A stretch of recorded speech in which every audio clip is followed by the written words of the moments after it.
Estou feliz que vocês estão aqui comigo. A gente estava, antes de começar aqui a gravar, né, falando sobre o que temos feito, né, para passar esse período, né, tenso, né, de muita ansiedade que a gente está passando.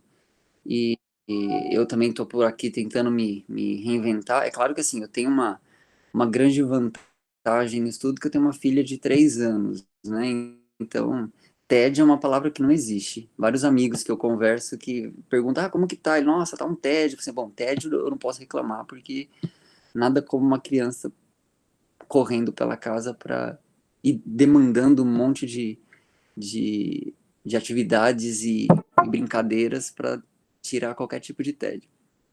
Mas uma das coisas que para mim tem ajudado muito são esses encontros nossos aqui, de verdade, ter esse contato aqui com vocês, ainda que, né, virtualmente, tem me ajudado bastante a passar por isso, a sentir pelo menos um gostinho de sala de aula, que é algo que assim, me, me define profissionalmente falando, e eu venho de uma situação em que eu estou há mais ou menos 1 ano e meio afastado das minhas atividades na UFSCar. Passei na, um ano na Universidade de Notre Dame, nos Estados Unidos, e depois mais 3 meses no IME, na USP, em São Paulo, e trabalhando em projetos de pesquisa. Depois já emendei com as minhas férias. No total, deu 1 ano e meio sem contato com sala de aula. E aí, a hora que eu falei, agora vai, né? Agora eu vou começar a dar aula. Aí veio quarentena, né? Veio distanciamento social, suspensão das aulas. Então, para mim, está sendo muito bom ter pelo menos esse contato com vocês aqui. Não sei o quanto isso tem ajudado vocês, mas a mim eu garanto que tá sendo super importante poder trocar essas ideias aqui com vocês. Espero que vocês comecem a se soltar cada vez mais e falar um pouquinho, né? Assim, sei que vocês mandam aqui pelo chat, mas vai ser legal se vocês começarem a falar, para eu ouvir a voz de vocês. Vai ser bacana.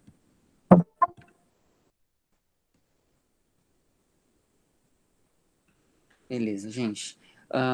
Eu queria mostrar para vocês uma imagem de uma matéria que eu vi ontem,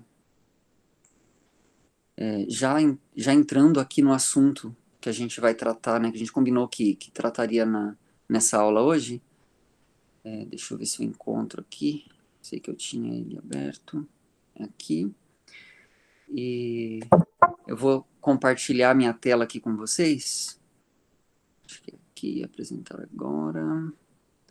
Apresentar a tela inteira, deve ser isso. E aqui.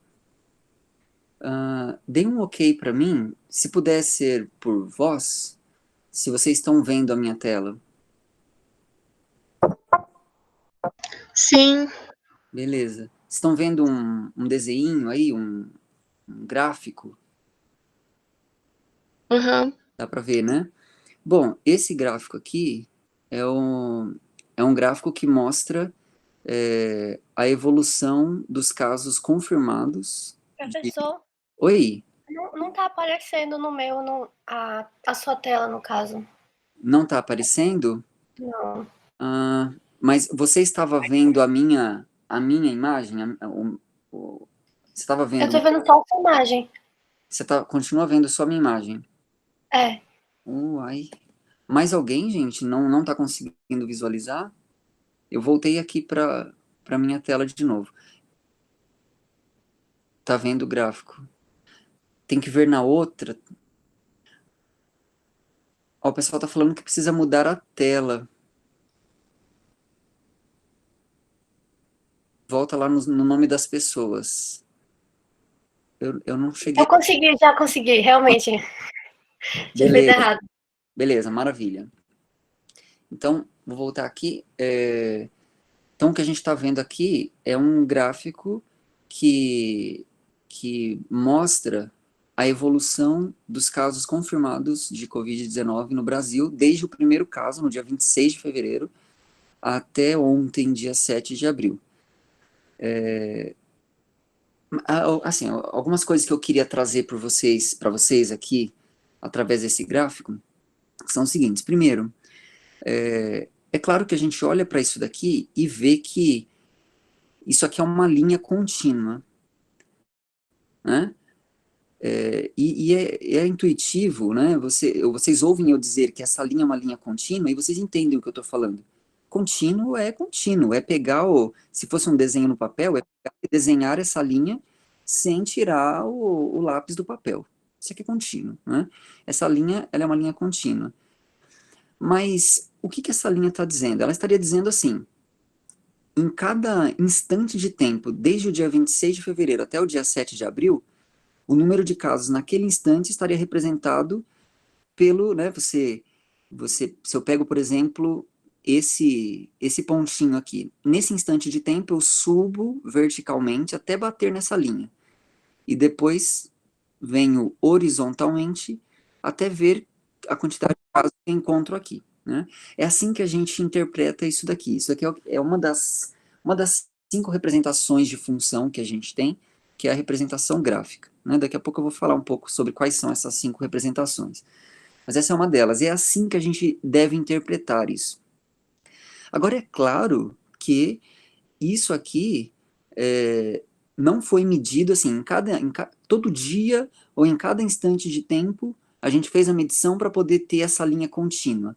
Na verdade, a gente tem alguns valores pontuais, talvez diários, que vão sendo colocados aqui, né, esses valores, e aí a gente tem uma sequência de pontinhos.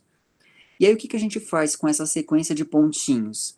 A gente olha para esses pontinhos e imagina qual seria a melhor curva que se adequa a esses pontinhos. Que, me digam se eu estiver enganado, é mais ou menos a estratégia que vocês utilizavam para esboçar gráfico de função lá no ensino médio. É isso mesmo ou estou enganado? Me digam aí. Né? É pegar um monte de pontinhos, depois você olha para esses pontinhos, olha bem para eles e imagina qual seria a curva que melhor se ajusta a esses pontinhos. E aí você desenha, né? É o famoso ligue os pontos que a gente fazia no prezinho, né? É a mesma coisa. E, bom, essa curva que a gente vê aqui, ela apresenta, primeiro, a gente olha para ela e a gente percebe que ela mostra uma tendência de crescimento, né? A gente vê que ela começa aqui e aí ela sobe, ela está sempre subindo. Uma curva é uma função cujo gráfico está sempre subindo, a gente chama de função crescente, essa curva que cresce. E por que cresce? Porque, infelizmente, os casos, eles só aumentam, né? Eles só aumentam. Então, ela vai crescer. Mais do que crescer, é uma curva que cresce rápido. A gente perceber, né? Chega um momento que parece que ela está crescendo um pouco devagar, de repente ela acentua esse crescimento e ela começa a crescer. Esse tipo de curva que cresce assim, desse tipo, isso aqui é um típico exemplo de uma curva exponencial, né? Se a gente olha para a representação gráfica das funções exponenciais, a gente vai se deparar com curvas exatamente desse tipo. Bom, deixa eu voltar aqui para a nossa tela e vou parar aqui de compartilhar. Então assim, primeiro em relação a representação de funções, né? A gente já viu na vez passada que função nada mais é do que linguagem do movimento na matemática, né? Então, o papel da função, o papel básico da função é descrever movimentos, né? E por que ela é capaz de fazer isso? Porque a função é o que capta variações interdependentes, ou seja, ela capta a variação de uma certa grandeza dependendo da variação de uma outra. Então, por exemplo, no caso aqui do desenho que eu mostrei para vocês, a função ali ela está captando a variação do número de casos de Covid-19 no Brasil em termos do tempo. Ou seja, conforme o tempo passa, a quantidade de casos varia, ela aumenta. E, portanto, existe uma interdependência entre quantidade de casos e tempo. Na verdade, todas as funções que a gente se depara na vida real, né, que descrevem movimentos da vida real, elas vão ter como variável independente a variável tempo, porque tudo que varia, tudo que se movimenta, o faz em função do tempo. Vocês concordam comigo? Concordam que tudo que tudo que varia varia em função do tempo? Né? Isso é bem lógico, né? Acontece que, na verdade, é, as coisas que variam, as coisas que se movimentam, elas não dependem apenas do tempo, né? É, quer dizer, não, por exemplo, o movimento de se vai chover ou não, né? O movimento das chuvas não é algo que depende do tempo, né? Conforme o tempo passa, o movimento de chove ou não chove, ele acontece. Mas não depende só disso, dependem de uma série de outros fatores, dependem de, de força de vento, depende de direção, depende de uma série de outras coisas, né? Então, na verdade, os movimentos, eles acontecem como função de não apenas uma variável, mas diversas variáveis. Um exemplo bem didático é assim: imaginem que a gente tenha uma placa de metal, uma placa fininha de metal, uma chapa de metal, né? Pensa na chapa da lanchonete lá, que faz o cachorro quente, né? Você tem uma chapa de metal. E suponha que a gente comece a aquecer essa chapa de metal em um dos seus quatro cantos, certo? Me digam se vocês estão acompanhando, se tiver qualquer problema aí vocês me falam, tá? Então imagina que a gente começa, tem aqui a placa de metal, né? Retangular, digamos, e aí eu começo a aquecer nessa pontinha aqui. Eu começo a, né, pego, coloco fogo perto dela aqui e começo a aquecer. Vocês concordam que a temperatura sobre esta placa varia em função do tempo? Me respondam, para eu saber que vocês estão comigo. Eu estou aquecendo aqui a pontinha dessa placa e a temperatura dela está. Concordam que a temperatura vai variar em função do tempo, né? Se eu medir a temperatura agora e medir a temperatura daqui 5 minutos, ela será outra, terá aumentado, né? Porque eu estou esquentando a chapa. Agora, será que varia só em função do tempo? Se eu pegar no mesmo instante de tempo, né? Eu estou com a placa aqui e eu estou aquecendo nessa pontinha. Se no mesmo instante de tempo eu medir a temperatura num pontinho bem perto de onde eu estou aquecendo e num pontinho mais longe, no mesmo tempo, tá? No mesmo tempo eu vou medir nesses dois lugares. A temperatura será a mesma? O que vocês acham? Não, não vai ser a mesma, né? Porque onde está mais perto de onde está a fonte de calor, claro que vai estar mais quente do que onde está mais distante. Então percebam que não depende só do tempo. Não depende só do tempo, depende de mais outra variável. Nesse caso, a variável aqui é a variável posição. Ou seja, a temperatura nessa placa depende do tempo, mas também depende da posição. Ou seja, eu tenho que dizer qual é o instante de tempo em que eu estou medindo a temperatura e eu também tenho que dizer qual a posição da placa, qual o ponto na placa onde eu vou medir a temperatura. Uma vez que eu forneça essas duas variáveis, aí eu vou poder estar em condições de dizer qual é a temperatura naquele tempo e naquela posição. Estão me acompanhando, gente? Dúvidas ou está tranquilo até agora? Tudo certo? Beleza. Então, então a gente já percebe que os movimentos eles acontecem como função ou como consequência de uma série de variáveis, né? Poderia considerar a condutividade térmica como uma variável? Sim, com certeza. Quer dizer, é, o tipo de material também influencia, né? Se eu trocar essa placa de metal por uma placa de, sei lá, madeira, né? É claro que vai mudar, né? Mesmo se eu colocar o mesmo tempo e a mesma posição, vai mudar. Então, sim, condutividade térmica seria uma outra variável. Então, pra você ver, né? Tem variável tem de monte, né? Aliás, é até difícil a gente quantizar quantas são as variáveis envolvidas num mesmo problema. Bom, mas se são muitas variáveis, percebe que começa a ficar uma análise mais complicada se eu quiser levar em conta todas elas, né? Por exemplo, no gráfico que eu mostrei aqui para vocês, quantas variáveis estão sendo levadas em conta? Quantas variáveis estão sendo levadas em conta lá? O problema era evolução do número de casos. É, eu entendo porque vocês estão respondendo duas, tá certo, né? Na verdade, as duas variáveis seriam uma, o número de casos, a outra, o tempo, né? Mas se eu pensar como o número de casos como sendo a variável dependente do problema, ou seja, onde o movimento está acontecendo, e ele está acontecendo em função de algo, né?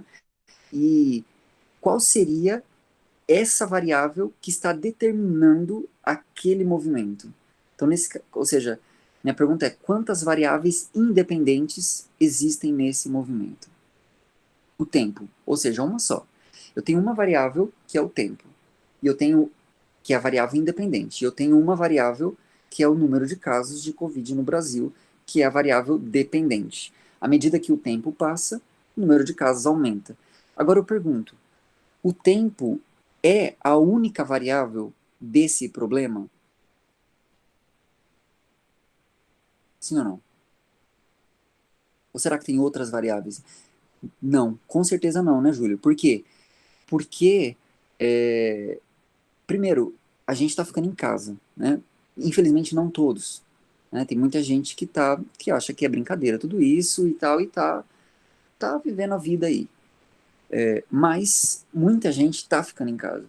E o fato de estarmos ficando em casa, se a gente comparar, por exemplo, com a situação, como foi a evolução no primeiro mês de vários lugares na Europa, a gente vê que no Brasil a evolução ela foi muito mais suave no primeiro mês. E por quê? Porque a gente começou a tomar atitudes mais cedo do que eles. Então existem outras variáveis. Mas quando a gente quer analisar funções do ponto de vista da dependência de várias variáveis, essa análise já começa a ficar mais complicada. Então, o que a gente faz quando a gente estuda cálculo 1? Cálculo 1, entenda o seguinte, já antes da gente começar, né, fazer cálculo 1. Cálculo 1 é onde a gente inicia o estudo do movimento. Cálculo 1 é estudar movimento. Então aí, na hora você já sabe que a principal ferramenta, a principal ideia matemática do cálculo 1 é a ideia de função, porque o objetivo central do cálculo 1 é estudar movimentos. E a ferramenta matemática para se estudar movimentos é função. Então, qual é o principal objeto matemático do cálculo 1? Função, certo? Só que a gente não vai, no cálculo 1, estudar funções que dependem do tempo, da posição, de qualquer. Né? Não vai. Por quê? Porque já fica um negócio muito complicado logo de cara. Então, o que a gente faz? A gente vai paulatinamente, ou seja, no cálculo 1, a gente se limita a estudar funções que dependem de uma única variável. Então, se a gente quiser olhar sempre do ponto de vista de movimentos, então essa única variável sempre será o tempo.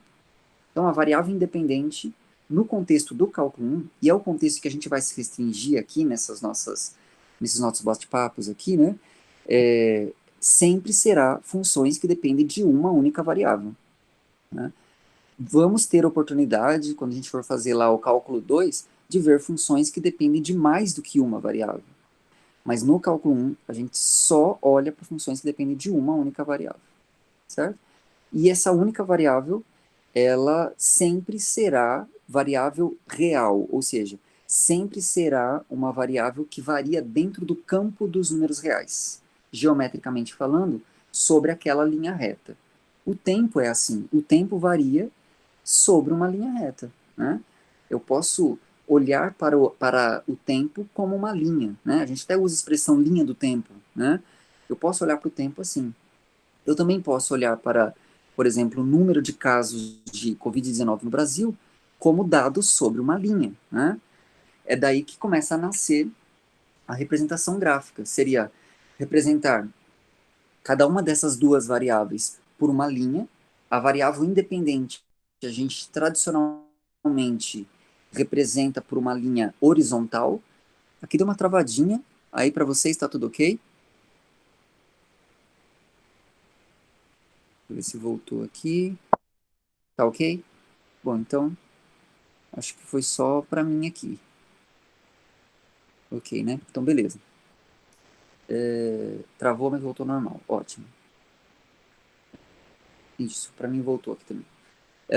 Então, a gente tradicionalmente representa essa variável independente como uma linha horizontal, né? E a variável dependente como uma linha vertical, né? E aí, uma ideia que assim, começou a surgir na matemática ali pelo século 17, mais ou menos, 16, 17, foi a de usar uma representação que se aproveita de alguns princípios da geometria euclidiana para a gente enxergar esses movimentos melhor, que é a tal da ideia do plano cartesiano, né? Cartesiano em homenagem a Descartes, né? Um matemático e filósofo desse período aí do iluminismo. E, e a ideia é aquela que vocês, que inclusive a gente, deixa eu até voltar aqui a minha apresentação, é aquela que a gente que a gente viu aqui, né? Eu tenho uma linha horizontal, uma linha vertical e eu vou cruzando essas informações. Então, num certo instante de tempo, por exemplo aqui, eu vou e coleto a quantidade de casos. Aí eu procuro aquela quantidade de casos nessa linha vertical e eu relaciono da seguinte forma. Eu traço uma linha horizontal a partir daqui e uma linha vertical a partir daqui. Onde elas se encontrarem, eu marco aquele pontinho e aquele pontinho representa essa interdependência, essa relação. A hora que eu faço isso para todos os pontinhos, eu vou encontrar curvas como essa. Isso está claro para vocês? Isso é algo tranquilo para vocês ou o que eu estou falando é meio obscuro ainda? Tranquilo? Ótimo, legal. Então é assim que nasce essa representação gráfica. Então, ela parte do pressuposto que estamos analisando movimentos que têm uma variável dependente, que é uma variável real, né, e outra variável independente, que também é uma variável real. A gente chama essas funções de funções de R em R, ou seja, funções que associam números reais a outros números reais. E são esses objetos matemáticos que a gente estuda no cálculo 1, funções de R em R. Certo? Beleza, isso só para dar uma contextualização aqui rápida, para a gente falar um pouquinho de função exponencial e em seguida, né, que é nossa cereja do bolo aqui de hoje, são os logaritmos. Nosso objetivo no final dessa aula aqui é trazer um pouquinho o logaritmo, dar uma desmistificada nele, porque eu não sei o que acontece com o logaritmo, não sei se é porque a gente não vê, não sei se é porque a gente vê, mas alguma coisa acontece que muita gente cria traumas em relação a logaritmos.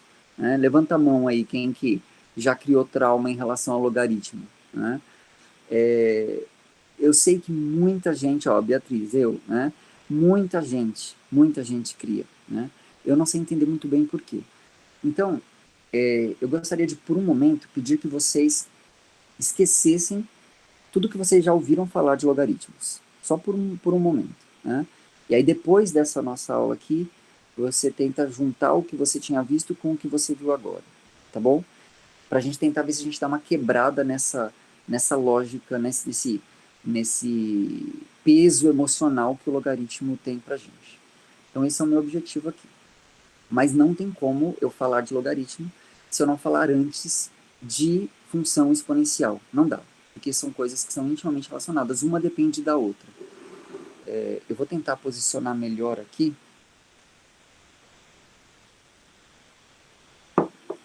o meu computador. Me digam aí, vocês estão conseguindo ver bem a minha lousa aqui atrás? Legal. Bom, do ponto de vista assim, de movimento, acho que a gente já tratou bastante sobre o que motiva, né, ou que tipo de movimentos levam a comportamentos do tipo exponencial. Então eu queria trazer para vocês aqui um pouquinho assim da forma em que a gente consegue matematizar esse crescimento exponencial ou esse decrescimento exponencial, porque coisas podem tanto crescer exponencialmente quanto decrescer exponencialmente. Por exemplo, decaimento radioativo. Né? Decaimento radioativo é algo que não cresce, ele diminui. Né? A massa, né, a matéria radioativa, ela diminui com o tempo. E esse diminuir, esse decrescer, ele é exponencial. Então, eu quero trazer um pouco de como isso é matematicamente sistematizado. Tá bom? Vou tentar fazer isso da forma mais, assim, leve possível, sem encher de muita coisa técnica, tá? Mas a ideia da função exponencial, ela nasce a partir da noção de potência. E para que serve a noção de potência? A noção de potência, ela tem o mesmo papel que a multiplicação tem em relação à soma. Deixa eu ser mais claro. A gente, no processo de desenvolvimento do conceito de número e das operações que a gente precisa fazer com números, que são essas operações que acabam sendo relevantes na nossa vida, no nosso cotidiano, a primeira delas é a operação de soma, né? É a ideia de agregar. Né? Acredito que vários de vocês estão acompanhando as minhas lives. Quem não viu, tá tudo lá no YouTube, tá? Dá uma olhadinha lá. A partir da necessidade de contagem, a gente desenvolve o conceito de número natural e com a necessidade de fazer, né, de agregar coisas, a gente vai concebendo a ideia de soma. Então, somar é agregar. Quando eu somo 15 com 10, eu estou agregando uma quantidade de 15 com uma quantidade de 10. Né? No fim das contas, eu tenho uma quantidade de 25. Somar é isso. Né? O problema é que quando a gente soma quantidades muito grandes, ou quando a gente soma uma quantidade muito grande de vezes, a gente começa a sentir a necessidade de algo que potencialize a soma. O que seria potencializar a soma? Seria, poxa, algo que ao invés de eu ter que somar inúmeras vezes, eu consiga fazer uma outra operação uma única vez. Então, por exemplo, se eu preciso, né, de alguma forma, somar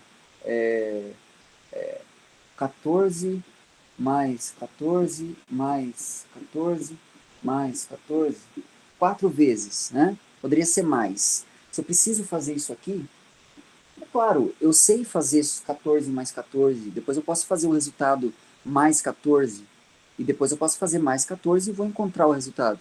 Mas eu gostaria de encontrar uma forma de, de, de captar, porque aqui eu estou somando uma mesma quantidade várias vezes. Eu gostaria de ter um meio que me permitisse fazer isso sem ter que repetir 4 vezes uma operação de soma.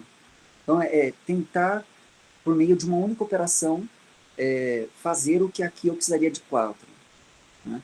E é no tentar simplificar isso, no tentar fazer isso se tornar mais direto, mais logicamente acessível, é que nasce a ideia da multiplicação. Multiplicar significa potencializar a soma. Então aqui a gente entende que, por exemplo, eu estou somando a quantidade 14 4 vezes, né? E aí a gente começa a conceituar a ideia do que seria multiplicar a quantidade, no caso aqui 14, né, por 4, que é a quantidade de vezes que eu estou somando, né? Quer dizer, eu tenho aqui 4 vezes o 14, eu queria somar essas quantidades. Como eu faço isso? Basta multiplicar 14 por 4. Ou seja, com uma única operação, eu junto todas essas aqui, né? E aqui eram 4, poderia ser 500, né? Ao invés de fazer 14 mais 14 500 vezes, o que seria um negócio absurdo, faço uma única operação.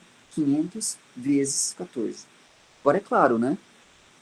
Daí a gente precisa caminhar até estabelecermos maneiras eficientes para fazer esse cálculo. Ele também não pode ser muito complicado.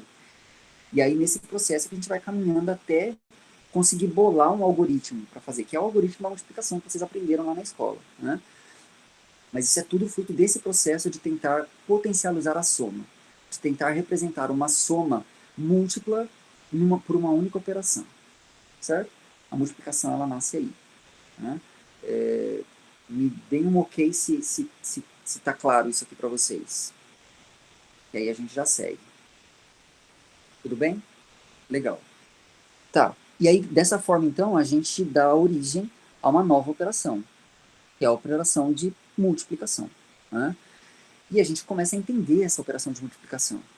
Só que aí a gente começa a perceber que da mesma forma como aconteceu com a soma, o mesmo pode acontecer para a multiplicação, né? A gente pode ter uma situação de...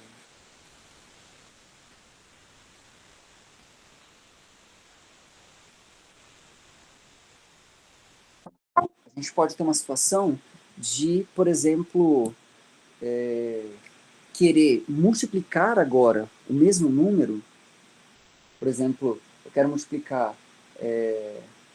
5 por 5, né? A gente costuma usar tanto aquele símbolo, né, aquele xizinho, né, como um pontinho para representar a multiplicação, né? Vezes 5 vezes 5. Vou pôr só 4 também, né? Então, aqui, aí eu estou diante de um mesmo problema, né? Eu tenho agora uma multiplicação acontecendo várias vezes e eu gostaria de poder, de não ter a necessidade de ficar multiplicando tudo isso. Aqui eram 4 vezes, até, beleza, tá tranquilo ainda. Mas e se fossem 20, né? Se fosse 5 vezes 5 vezes 5 vezes 5, 20 vezes. Pô, isso começa a ficar inviável. Será que da mesma forma que a gente potencializou a soma através da multiplicação, será que eu não consigo potencializar a multiplicação através de uma nova operação? Essa é a pergunta. E é como resposta a essa pergunta que nasce a potência, que é o berço da função exponencial, né? Isso aqui a gente começa a cunhar, né, a representação assim.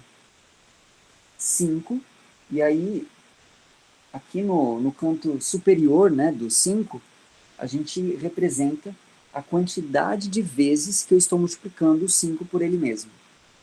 Ou seja, 5 com 4 lá em cima, né, que a gente vai dizer 5 à quarta, né? Aqui deu uma travada de novo. Como que tá aí para vocês? Puxa, hoje tá tranquilo? Bom, talvez seja só...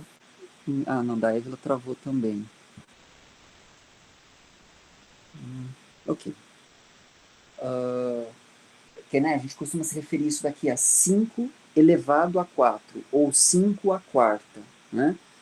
É simplesmente uma representação, uma notação para 5 vezes 5 vezes 5 vezes 5, né? Essa notação, na verdade, ela dá origem a uma nova operação, né? A gente já tem as operações de soma, a gente tem as operações e a operação de multiplicação, que é uma potenciação da soma, né? uma potência da soma, digamos assim, e agora a gente tem mais uma operação, que é a operação que é a que a gente chama de potenciação, né? Que é essa potência da multiplicação, né? É a multiplicação potencializada. É daí que vem a potenciação, e aliás o próprio termo potenciação ele vem dessa ideia, porque ele potencializou a multiplicação, né? Legal. Claro, eu não estou aqui, por enquanto ainda, tratando a questão das operações de subtração e divisão, né? Elas vão entrar daqui a pouquinho, tá? Mas por enquanto eu queria fechar essa questão aqui dessa origem aqui do exponencial. Legal. Isso daqui também não é estranho para vocês. Isso daqui eu até me arrisco a dizer que é bastante tranquilo. Não costuma haver tanto problema, tanto trauma psicológico com isso, como, por exemplo, com o logaritmo. Né? Isso aqui é razoavelmente tranquilo. Né? Ou não? Estou enganado? Me digam se eu estiver.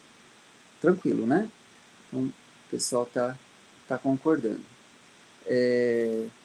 Bom, e aí com isso, a gente gera, né? A gente, na verdade, dá um significado.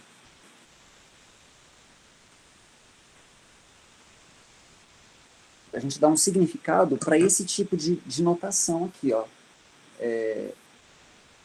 A, né? A elevado a m. E esse m aqui, por enquanto, é um número natural, ou seja, 1, 2, 3, 4 e assim por diante. A gente entende o que significa isso. Né? Esse A aqui, a princípio pode ser qualquer coisa, qualquer número real, né?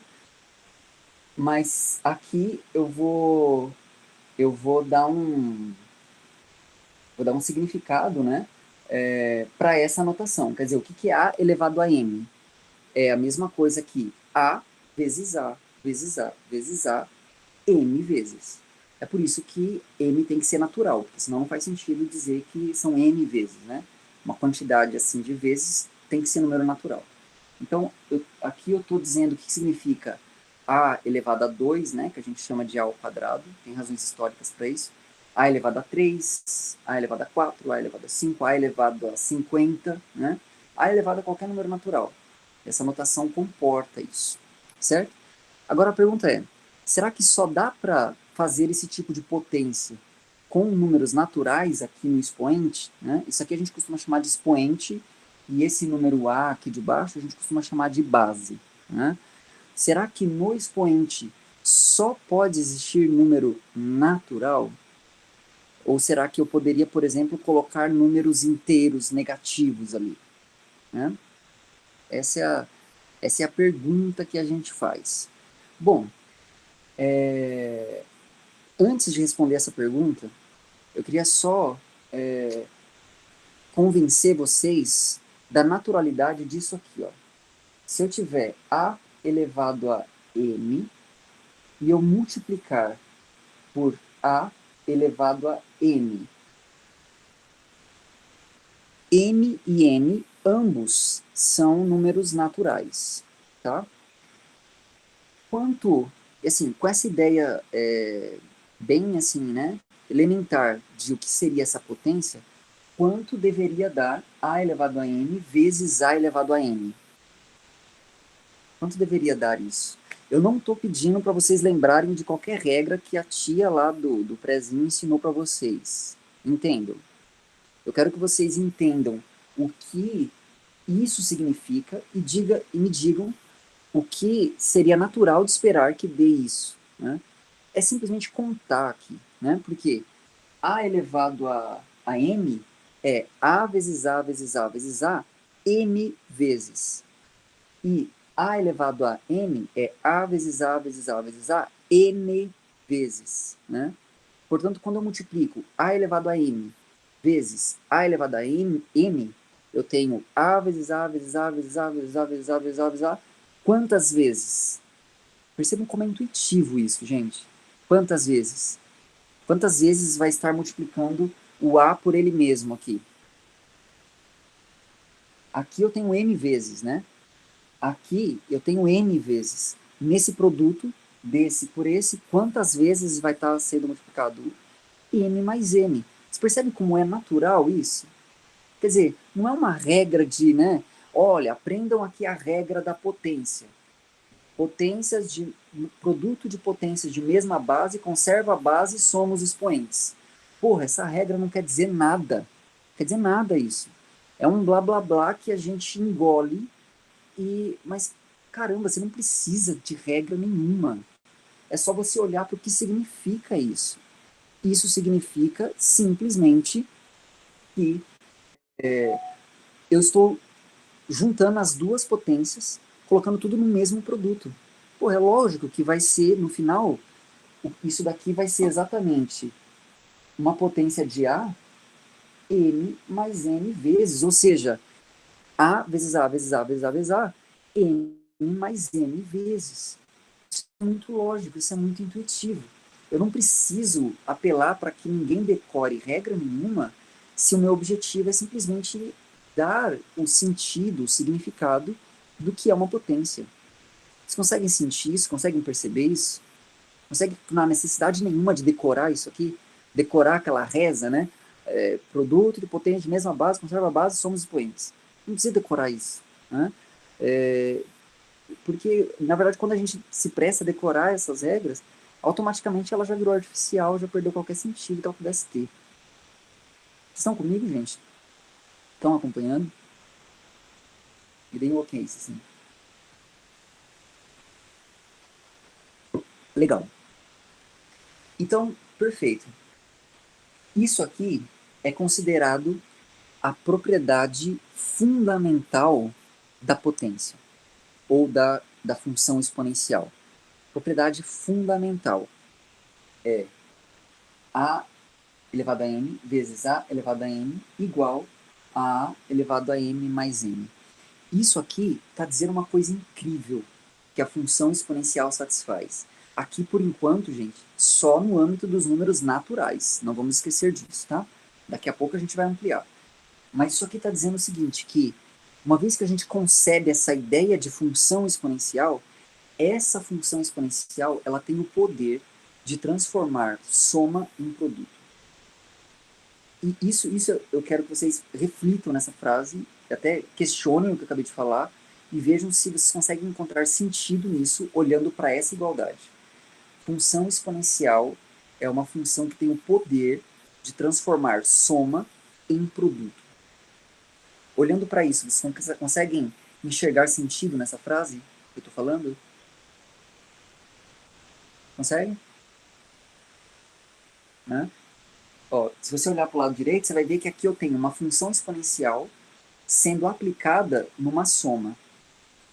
E do lado esquerdo, a gente vê que o resultado disso foi transformar o que era uma soma agora num produto. Né? Ou seja, função exponencial aplicada nessa soma retornou agora um produto. Né? Isso é uma coisa que precisa ficar. Essa é a principal impressão que a função exponencial tem que deixar na gente. Função exponencial transforma soma em produto. Tudo bem? Isso que eu quero que vocês fiquem, tá bom? Isso que eu quero que fique aí para vocês. Tá. Agora, a gente precisaria dar um significado, né? Se a gente quiser ampliar essa noção de exponencial para outros números além dos naturais, a gente precisaria dar um sentido para o que para o que seria, né? A elevado a... Suponha que m é um número natural. Então a pergunta é, qual seria o sentido que eu poderia dar para a elevado a menos n? Né? Então agora eu estou perguntando como eu poderia dar um significado para a elevado a um número negativo. Essa que é a pergunta aqui agora. Tá? Agora, para a gente responder essa pergunta, a gente sempre vai partir do pressuposto que essa é a propriedade fundamental da potência, do exponencial. Né? Eu nunca vou abrir mão disso.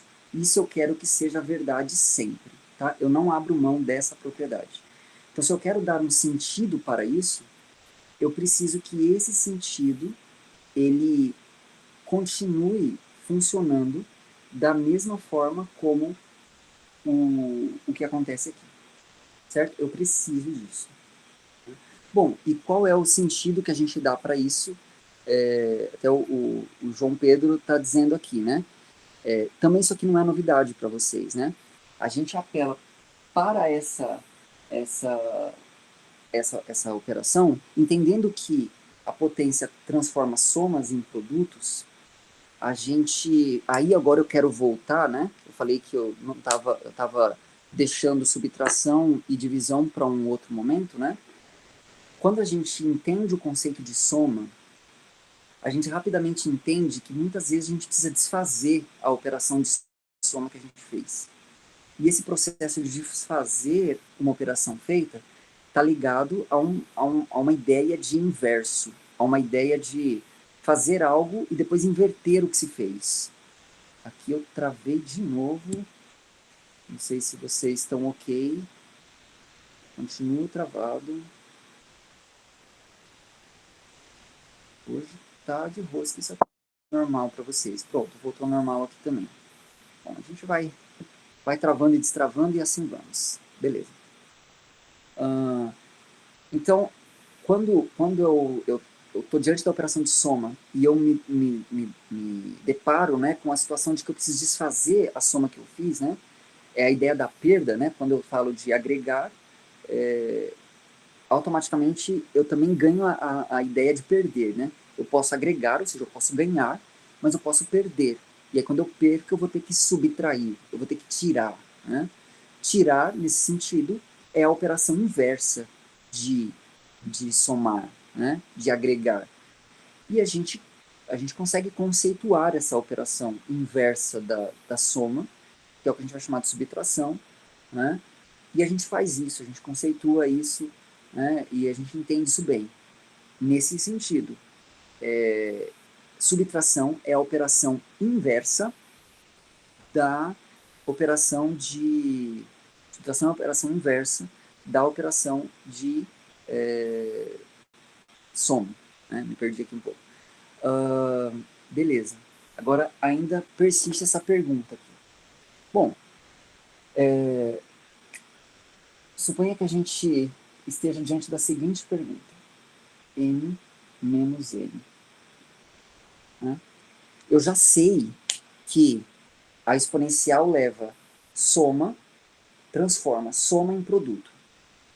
E da mesma forma como a subtração é a operação que desfaz o que a soma faz, existe uma operação que desfaz o que a multiplicação faz. Qual é a operação que desfaz o que a multiplicação faz? Preciso que vocês me respondam. Vocês sabem disso, preciso que vocês me respondam. Operação de divisão. Né? Aquela operação que vai desfazer o que a soma, o que a multiplicação fez, é a operação de divisão. A gente até tratou disso em algumas das nossas aulas aqui, né? Justamente. Agora, esse que é o ponto. Lembrem, eu quero preservar essa propriedade fundamental aqui.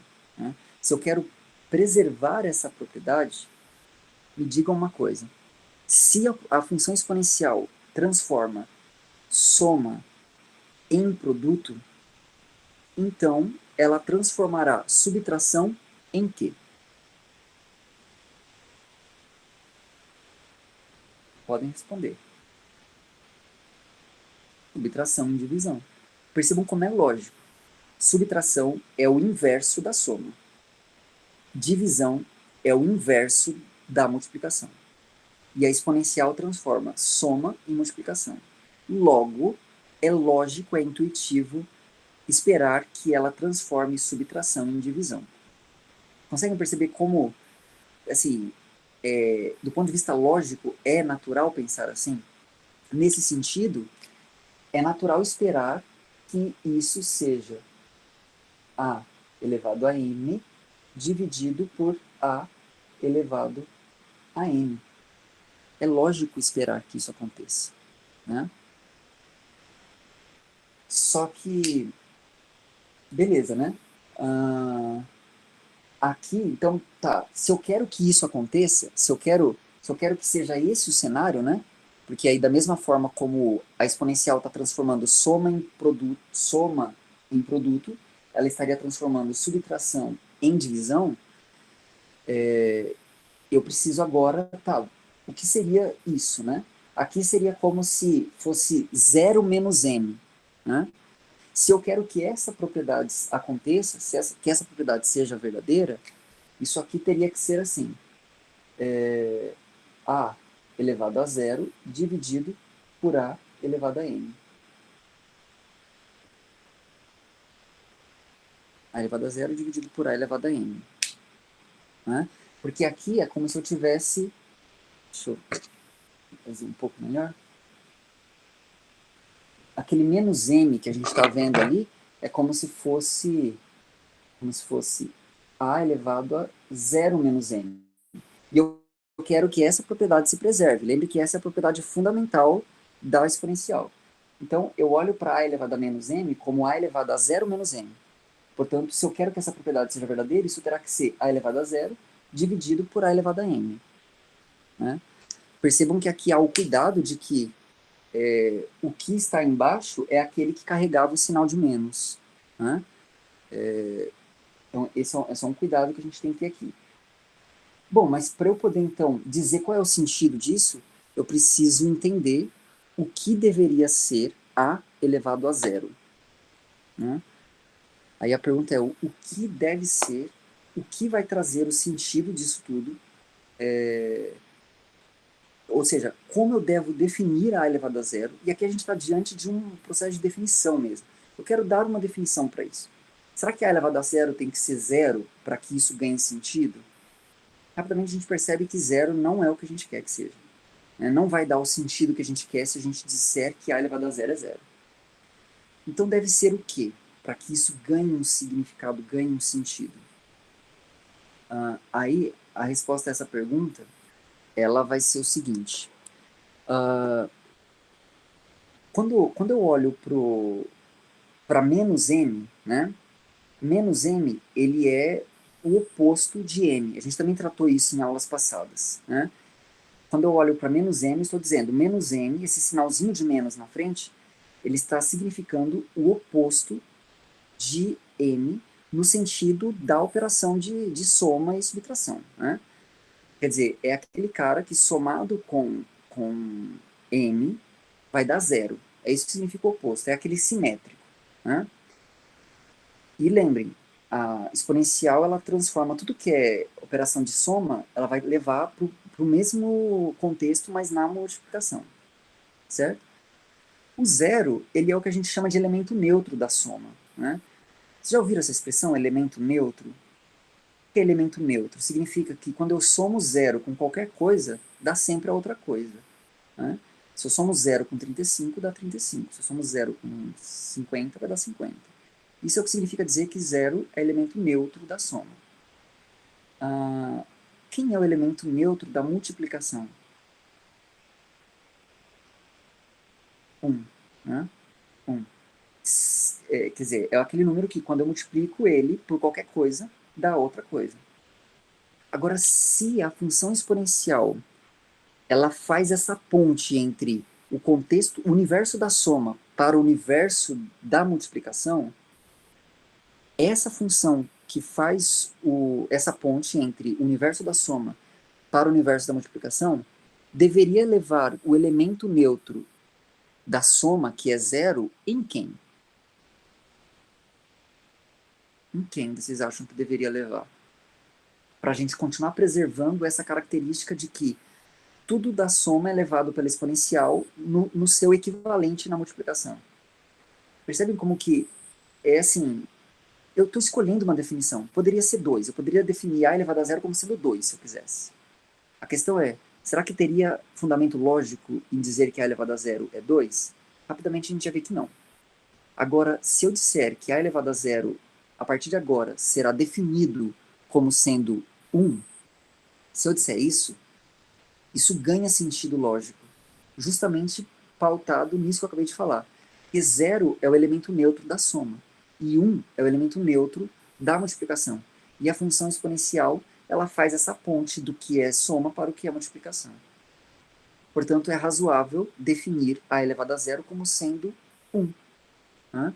E é assim que a gente define. E aí, quando a gente pega essa definição e joga no contexto dessa conceituação de função exponencial, a gente vê que faz todo sentido. Aqui, por exemplo, a gente vai ver que se isso aqui é 1, se a elevado a zero é 1, então aqui vai ser 1. Né? Aqui agora eu vou voltar para a notação a elevado a menos n, e, portanto, a definição que a gente buscava para exponencial de número negativo está dada aqui. A elevado a menos n é, então, definido, isso é definição, tá? Só que é uma definição que é pautada pela lógica do conceito que eu estou tentando preservar. Isso é definido por 1 dividido por a elevado a n. Ok? Agora, percebam como isso faz sentido desse mesmo ponto de vista de transformar o que é próprio da soma no que é próprio da multiplicação. Menos m não é o oposto de m, ou seja, menos m não é aquele cara tal que quando você soma com m o resultado dá zero? O que é 1 dividido por a elevado a m?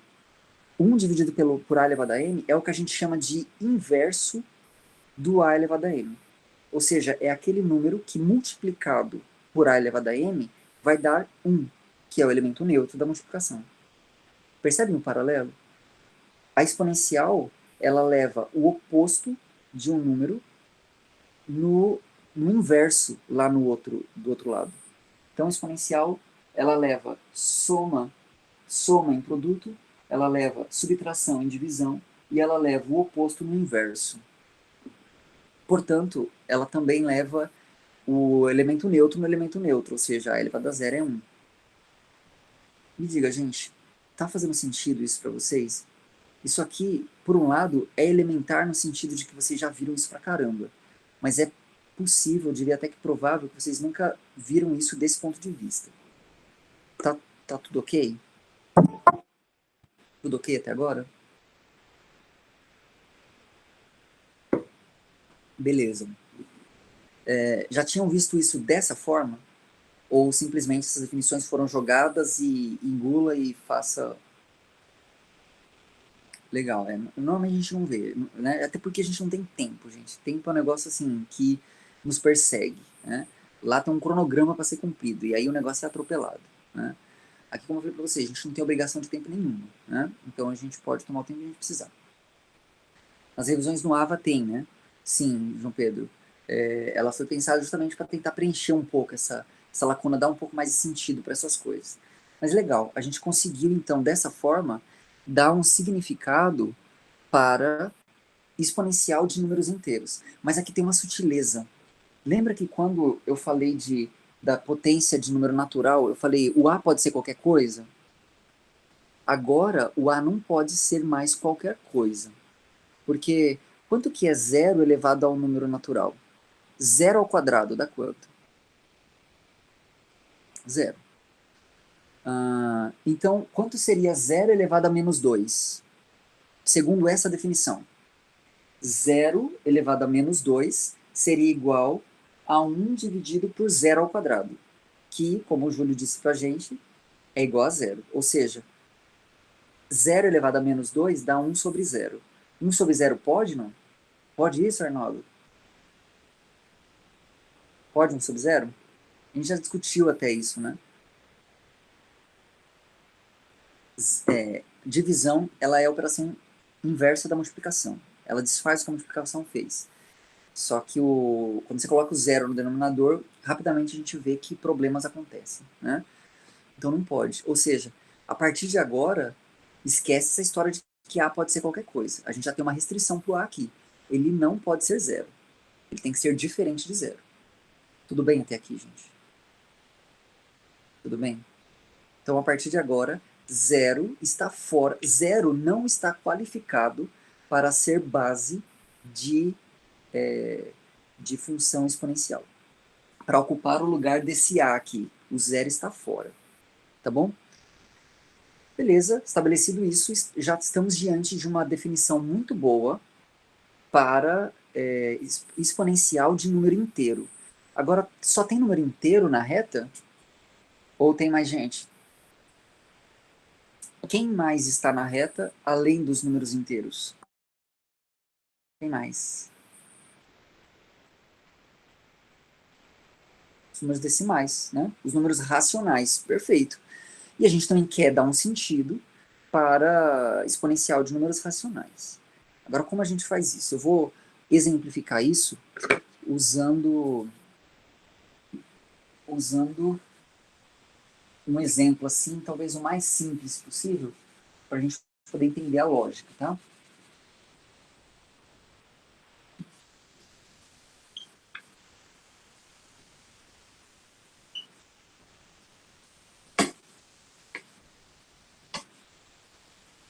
Então, por exemplo, se eu quero dar um sentido para o que é potência de número racional, eu quero, né, em particular, dar um sentido para o que seria A elevado a 1 dividido por 2.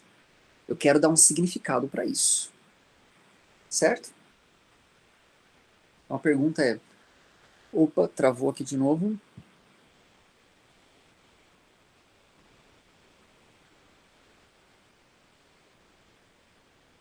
Aqui está travado. Vocês estão vendo e ouvindo? Tudo certo? Voltou aqui também. Tá. Então vamos começar tentando dar um sentido para o que seria A elevado a meio, né? Meio não é número inteiro, né? É a metade de 1. Então, quero dar um sentido para isso. E aí, a gente... Lembrem sempre o que eu falei no começo. A função exponencial, ela tem uma propriedade fundamental. É a propriedade que define a função exponencial, que é, ela transforma soma em um produto. A gente jamais vai poder esquecer isso, tá bom? Agora, olha só. Se eu quero que exponencial sempre transforme soma em produto, se eu multiplico a elevado a meio por a elevado a meio, eu ainda não sei o que isso significa, tá? Eu quero definir isso. Mas eu quero definir de modo que isso respeite a propriedade fundamental da função exponencial, que é qual? Se eu quero que a propriedade fundamental seja respeitada, então a elevado a meio vezes a elevado a meio terá que ser igual a quanto? Terá que ser igual a quanto? Qual deve ser a potência aqui? Deve ser elevado a 1, que é meio mais meio, né? Então, a elevado a meio vezes a elevado a meio tem de ser igual a a elevado a meio mais meio, porque essa é a propriedade fundamental da exponencial. Meio mais meio é igual a 1. E a elevado a 1 é igual a quanto, gente? É a vezes a vezes a uma vez. Isso é igual a quanto? É igual a A. Portanto, eu já tenho uma receita para definir a elevado a meio. E por quê? Porque aqui agora eu tenho dois números e eu estou multiplicando. Na verdade, eu tenho o mesmo número, né? A elevado a meio multiplicado por ele mesmo. Isso, na linguagem de potência, significa o quê? Isso aqui significa o quê?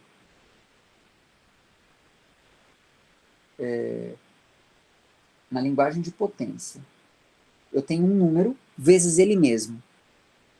Isso, vocês estão dizendo A olhando desse ponto de vista, mas eu quero que vocês voltem um passo atrás e olhem para A elevado a meio como um número. Então, um número vezes ele mesmo é igual a quê?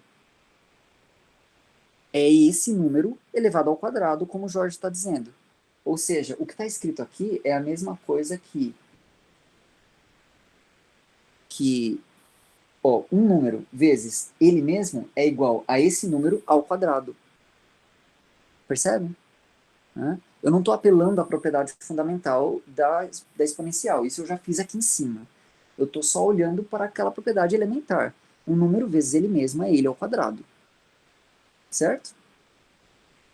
E agora, a igualdade que a gente tem é isso, ó. Eu não sei como é que a gente vai definir a elevado a meio, mas a gente vai ter que definir a elevado a meio de tal forma que quando eu elevar ele ao quadrado, o resultado tem que dar A.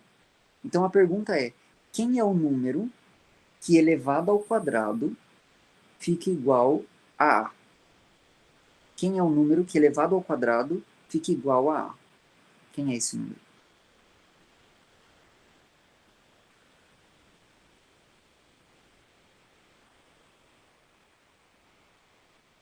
Vamos dizer, raiz quadrada de A, né? É assim que a gente define a raiz quadrada. A raiz quadrada de um número é aquele número tal que, quando eu elevo ao quadrado, o resultado dá positivo, né? Então, a raiz quadrada de 4 é o número positivo que, elevado ao quadrado, dá 4. Portanto, 2. Né? Raiz quadrada de 9 é um número positivo, cujo quadrado dá 9, portanto, 3. Certo? Raiz quadrada de 7, raiz quadrada de 8, né? Mesma coisa, só a gente já vai fugir aí desse universo inteiro, né? Mas, portanto, aqui a gente tem a receita. Beleza, eu já sei como é que eu vou definir. Então agora, entendido isso, isso aqui é só rascunho, tá? Entendido isso, a gente vai lá e define. Então, a gente põe lá assim, ó, definição. Definição. A elevado a meio é definido como sendo a raiz quadrada de A. Raiz quadrada de A. Tudo bem? Agora a pergunta é, essa definição faz sentido do ponto de vista de preservar essa propriedade fundamental? Faz, porque a gente usou justamente a propriedade fundamental para motivar essa definição. É porque eu quero que essa propriedade fundamental de levar soma em produto seja satisfeita que eu defino a elevado a meio como raiz quadrada de A. Certo?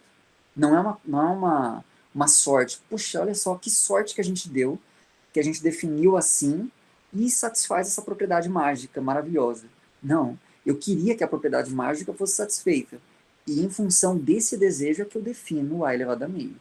Tá claro isso, gente? É assim que as coisas vão tomando forma, tomando corpo, se conceituando na matemática.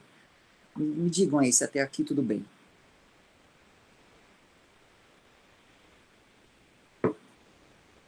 Até aqui tudo bem? Legal. Ah, perfeito. Só que aqui agora tem um outro detalhe, né? Aqui, e no cálculo 1, de um modo geral, a gente se restringe ao universo dos números reais. Eu sei que vocês conhecem, já se depararam, talvez até já criaram traumas relacionados ao conceito de número complexo. Não já? Já viram, né? Pelo menos. A ideia de número complexo. Nunca viu. Legal, até melhor. O cálculo 1 é até melhor que você nunca tenha visto. Porque, do ponto de vista do cálculo 1, pra gente só existe número real. Não existe número complexo, do ponto de vista do cálculo 1. Tá? Então, tudo que é número, pra gente, é sinônimo de número real. Tá bom?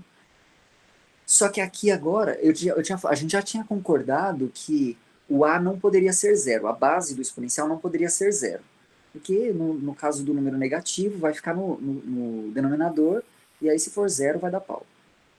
Agora já vai ter um outro problema. Até então poderia ser, por exemplo, menos 1, menos 2. Né? Agora, se esse A for menos 2, ou menos 4, vamos pensar menos 4.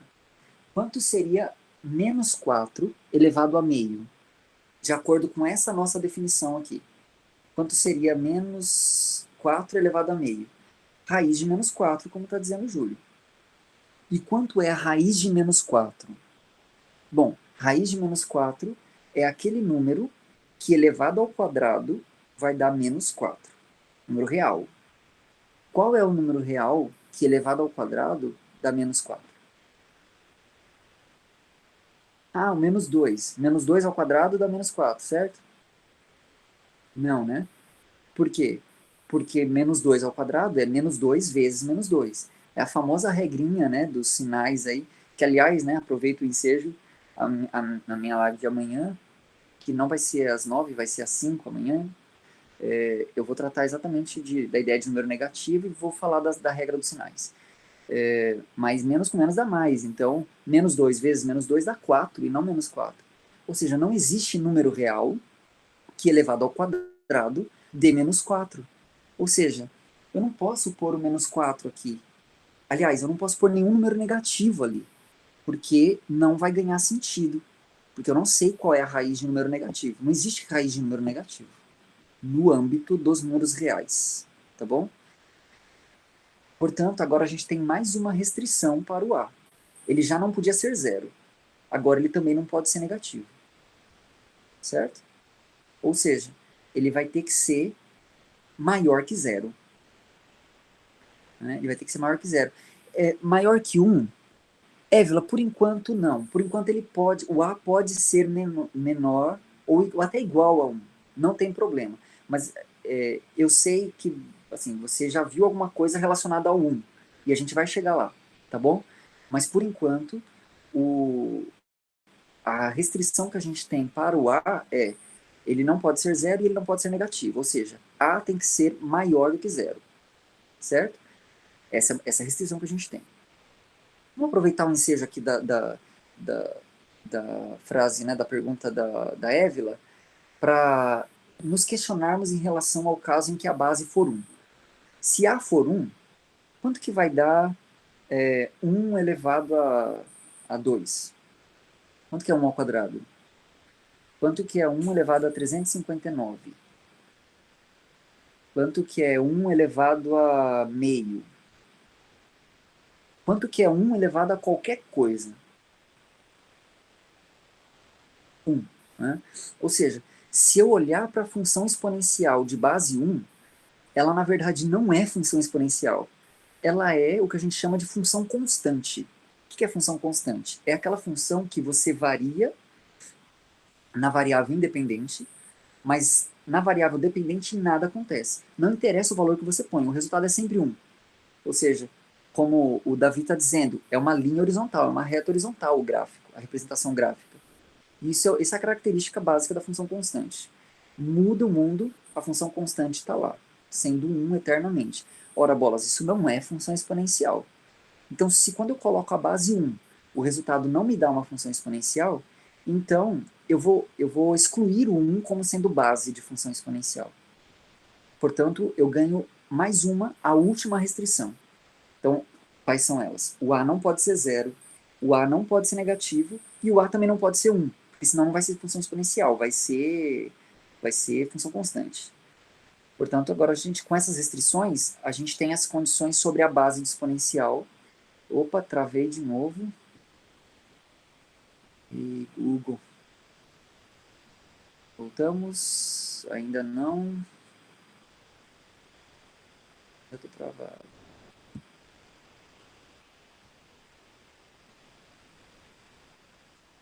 Estão por aí? Estão vendo? Parece que agora eu travei de vez, hein? Vocês estão vendo por aí? Aí tá de boa, normal? Voltou aqui para mim.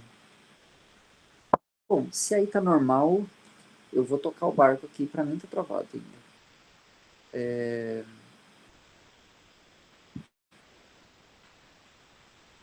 Beleza. Então, para vocês aí tá de boa, então vamos lá.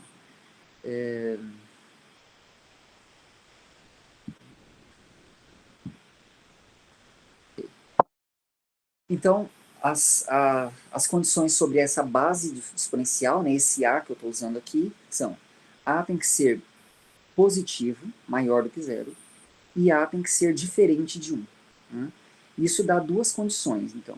Ou o A será um número entre 0 e 1, maior do que 0 e menor que 1, ou ele será um número maior do que 1, que foi a condição que a Évila colocou. Então, Évila, essa é uma das condições para ser base de exponencial.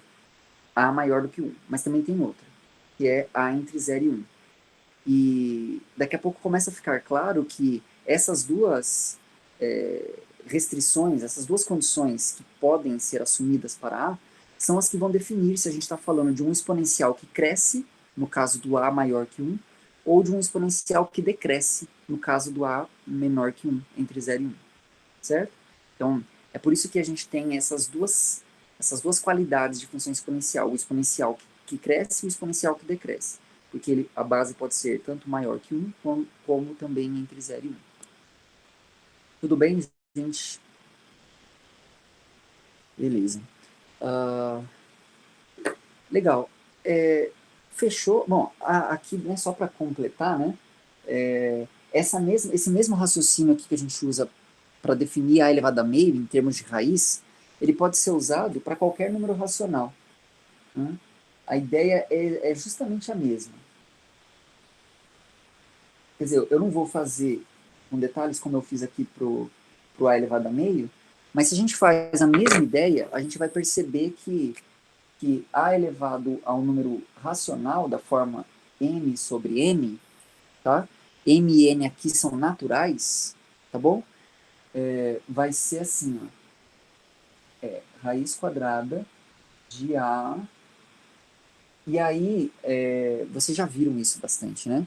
Aliás, vou até colocar aqui o a elevado a meio, para a gente ter como parâmetro, né? Raiz quadrada de a.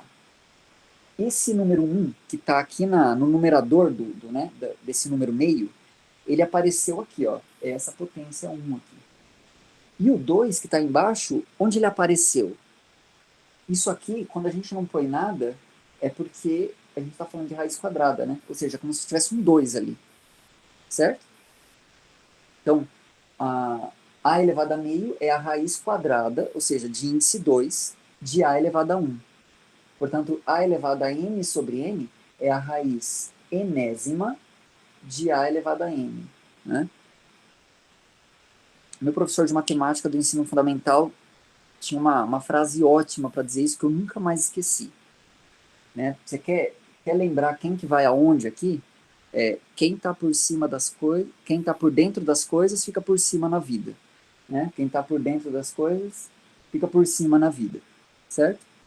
E aí você não esquece. Portanto, a gente conceituou o que é exponencial de número racional. Mas e se for negativo? Se for negativo é aquela coisa. A elevado a um número negativo é 1 sobre a elevado ao oposto daquele número que é positivo. Certo? E aí, exponencial de número racional fica conceituado. Agora, tá na sombra, vai para o sol, tá no sol, vai para a sombra também, né? E aí, beleza. Exponencial de número racional, tá ok. Né? Agora, só tem número racional na reta? Tem número racional? Aliás, é nesse ponto que pega, entendeu? Tem os irracionais, como o João Pedro está lembrando. O problema é o que é número irracional. Né? Na verdade, a gente só tem uma forma de dizer o que é número racional, que na verdade é dizendo o que não é. Né? O que não é número racional? É qualquer número que seja subdivisão de inteiro. Né? Qualquer número, isso aqui é uma subdivisão de inteiro. Eu pego a unidade, divido em n partes e tomo m dessas partes. É assim que a gente faz número racional. Só que existem uma cambada de números que não dá para você atingi-los simplesmente fazendo subdivisão de inteiros. E a esses números que a gente não consegue fazer isso, é que a gente vai chamar de números irracionais. Né? Do ponto de vista da representação decimal, a gente percebe que todo número que é subdivisão de inteiros é representado ou por um número decimal com uma quantidade finita de casas depois da vírgula, ou, quando essa quantidade é infinita, ela respeita o que a gente chama de período. Ou seja, existe um padrão, começa a se repetir. Por exemplo, 2,123, 123, 123, 123, 123. Isso é número racional, porque existe um padrão, existe uma periodicidade. A gente chama essa dízima de dízima infinita e periódica. O problema é que tem números que são dízimas, que são infinitas, mas não respeitam a qualquer período que seja. São não periódicas. E esses são os tais dos irracionais. E aí a gente já começa a perceber que eles são uma pedra no sapato. Porque assim, o número irracional mais conhecido da gente é o raiz de 2. Né? Raiz de 2 é um número irracional. Isso significa que quando você começa a olhar para as casas depois da vírgula, ele é assim, né? 1,421, não sei o que, tal, e vai. Você nunca vai achar um padrão nesses números, nesses dígitos que estão aparecendo. Ou seja, como faz para saber quais serão todos os dígitos do raiz de 2? A resposta é, não faz, não dá, porque nós temos uma capacidade finita de pensamento e de representação. Então, quando que a gente vai conseguir representar o número raiz de 2 de maneira exata? Você acha que algum dia a gente consegue representar o número raiz de 2 de maneira exata? Para a gente conseguir fazer isso, a gente teria que ser capaz de descrever quais são todas as suas infinitas casas decimais. E elas não são periódicas, elas não respeitam nenhuma ordem lógica. Dá para fazer isso? É óbvio que não. A gente não consegue. Então, a gente já começa a perceber que os números irracionais, eles são um entrave. Quando na matemática nos demos conta da existência desses camaradas, isso caiu como uma bomba. Né? E, e eles são assim, complicados, porque eles nos desafiam a refletir, questionar e se atrever a descrever a ideia do infinito. A ideia do infinito dentro da matemática. E a ideia do infinito é um negócio muito doido, porque é um negócio que não cabe direito na nossa cabeça. O infinito, ele tem é, características que transcendem a nossa lógica natural.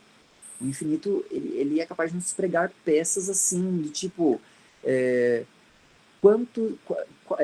qual conjunto é maior? O conjunto dos naturais ou o conjunto dos pares? Né? Claro que é o conjunto dos naturais, né? Porque nos pares só tem o 2, 4, 6, e nos naturais tem 1, 2, 3, 4, 5. Ele falou, então pronto, nos naturais tem o dobro de gente do que nos pares. E aí o infinito vai olhar para você e falar assim, tolo, né?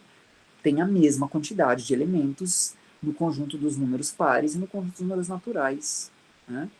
Aliás, permitam-me provocar vocês ainda mais e dizer que tem a mesma quantidade de elementos no conjunto dos números pares e no conjunto de todos os números racionais da reta. Eu falo, não é possível. É claro que tem muito mais número racional. Tipo, no racional tá o meio, tá o 3/4, tá o 17 quintos, tá toda essa galera. E nos pares só tem o 2, 4, 6, 8, 10. Tá, mas aí o infinito vai olhar para você e vai dizer assim, eu enxergo a mesma quantidade de elementos. E por quê? Por que foge a nossa lógica natural? Porque a gente está falando do infinito. E o infinito é um negócio que nos desafia. Ele desafia a nossa lógica, desafia a nossa intuição.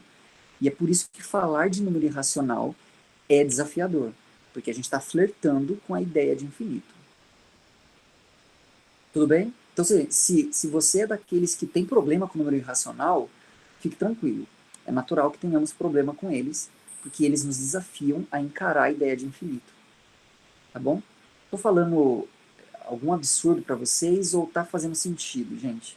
Preciso sempre ter esse retorno, tá? Para saber que eu não tô aqui só viajando nas ideias e vocês não estão comigo. Faz sentido? Ok. O problema agora é como que a gente dá um sentido para exponencial de número irracional. Como a gente faz isso? E para a gente poder tratar disso, a gente precisa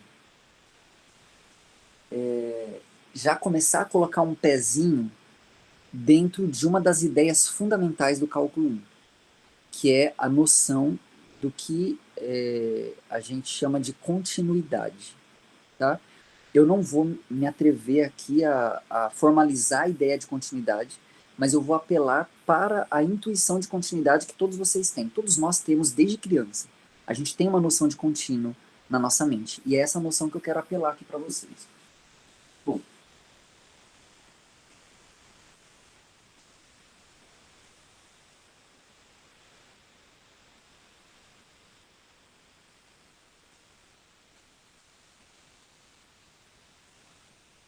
então, a gente parte do pressuposto que já sabemos fazer exponencial de qualquer número racional, certo? E aí, a pergunta seria, como fazer exponencial de raiz de 2? Vamos pensar no raiz de 2. Então a pergunta é, a elevado a raiz de 2 é igual a quanto? Opa, travou de novo.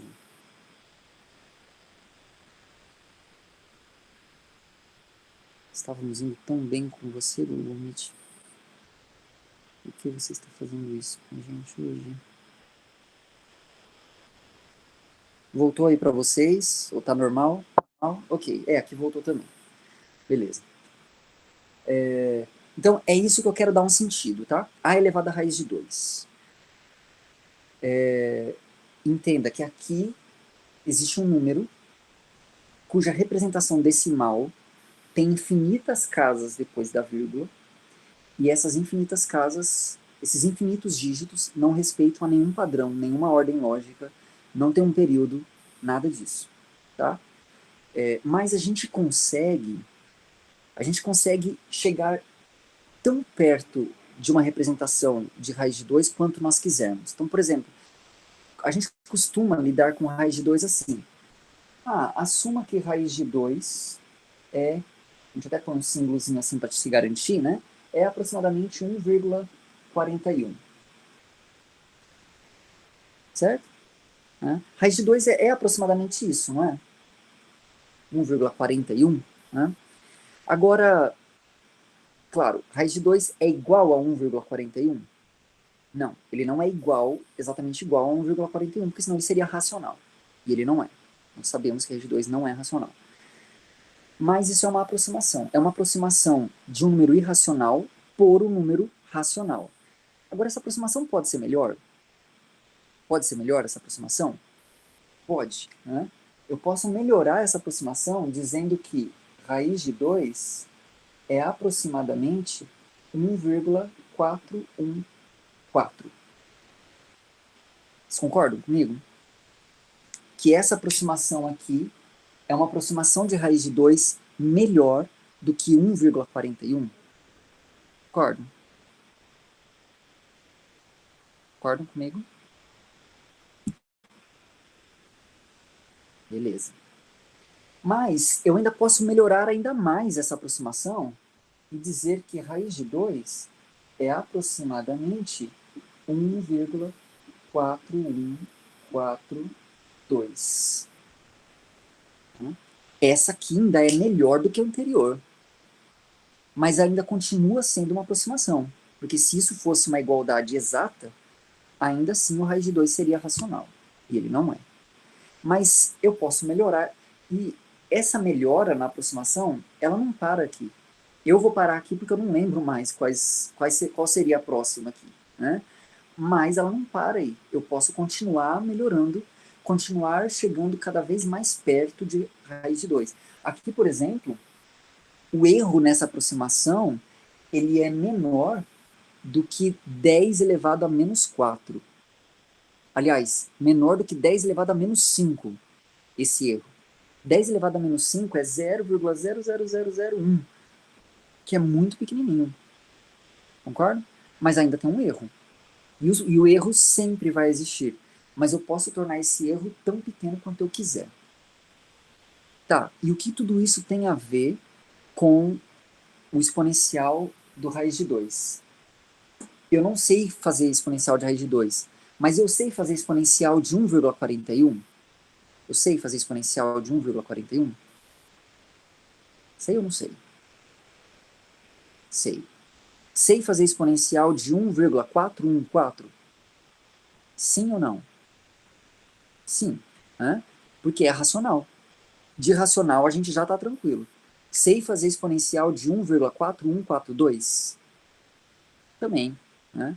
E se eu melhorar ainda mais essa aproximação, eu continuo sabendo fazer o exponencial dessa aproximação melhor ainda? Sim. E eu sempre vou continuar sendo capaz de calcular o exponencial de qualquer aproximação racional que eu faça de raiz de 2. Então, eu vou fazendo isso. Eu calculo o exponencial. Então, agora a gente faz o seguinte.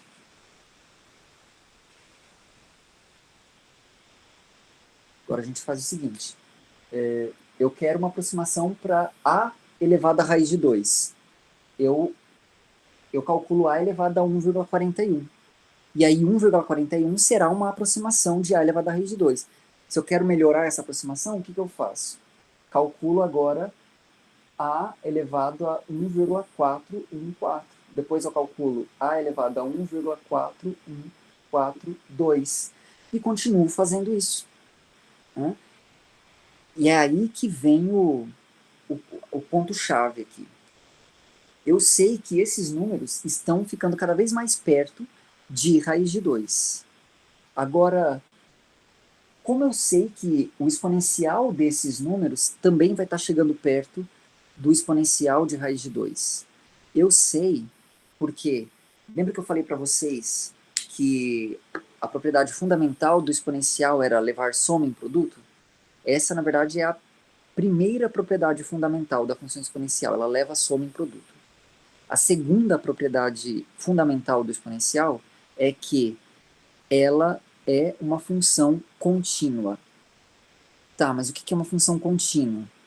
Função contínua é aquela cuja representação gráfica é dada por uma linha que não tem quebras.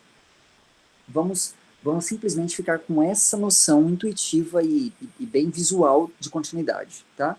Então, uma função cujo gráfico é uma linha que não tem quebras, né? Que você consegue desenhar o gráfico sem tirar o lápis do papel, isso é função contínua.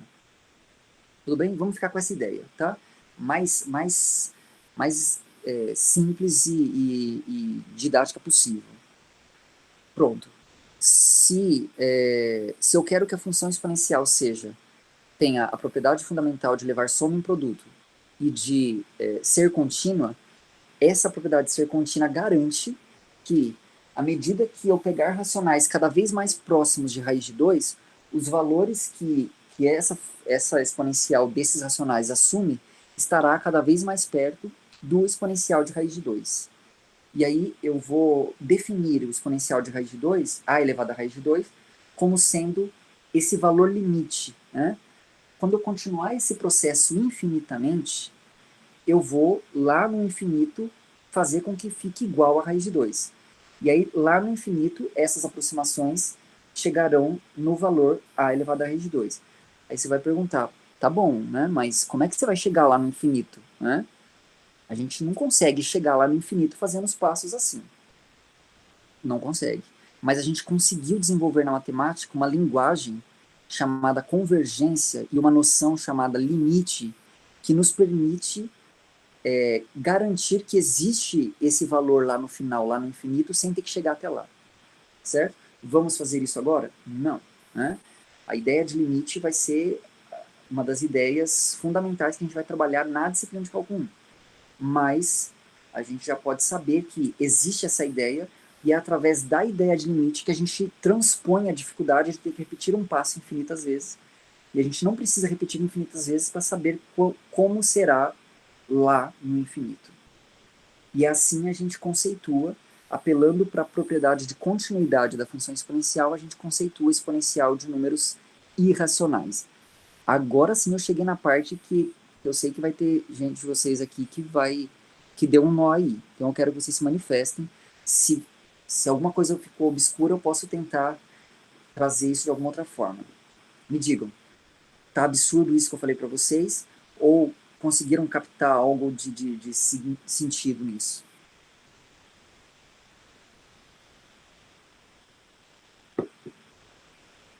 Faz sentido. Ok. Beleza.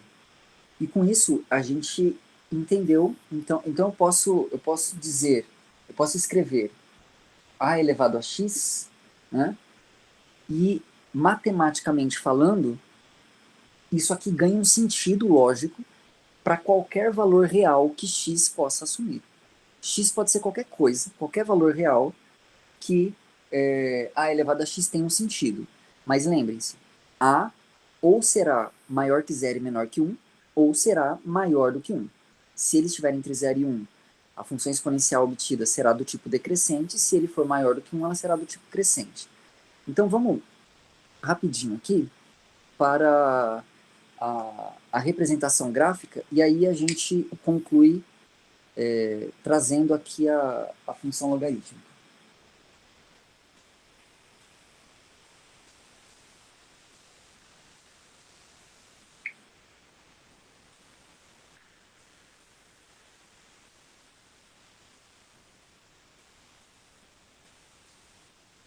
A representação gráfica da função exponencial, ela é assim.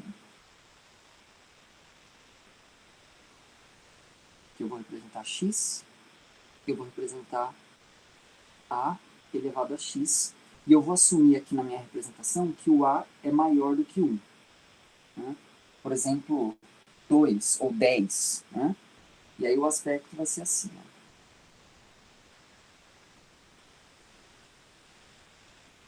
Esse valor aqui, quando a gente corta o eixo y, né, o eixo chamado das ordenadas, é precisamente o valor que essa função assume quando x é zero, ou seja, é o a elevado a zero. Digam para mim, quanto é que é a elevado a zero? Quanto que é a elevado a zero? 1. Portanto, onde corta aqui é justamente, precisamente no ponto 1. Né? Esse é o aspecto da função exponencial. Então lembra lá da curvinha do número de casos do Covid-19 no Brasil, em função do tempo? É uma curva muito parecida com essa, porque essa evolução do número de casos, ela tem seguido um padrão exponencial. Né? Essa é a representação gráfica. Se fosse um número A entre 0 e 1, né? Por exemplo, se fosse meio, né? Meio elevado a x é a mesma coisa que 1 dividido por 2 elevado a x. Né? Ou seja, conforme o x cresce, agora o movimento não é mais crescendo, o movimento agora vai ser decrescendo.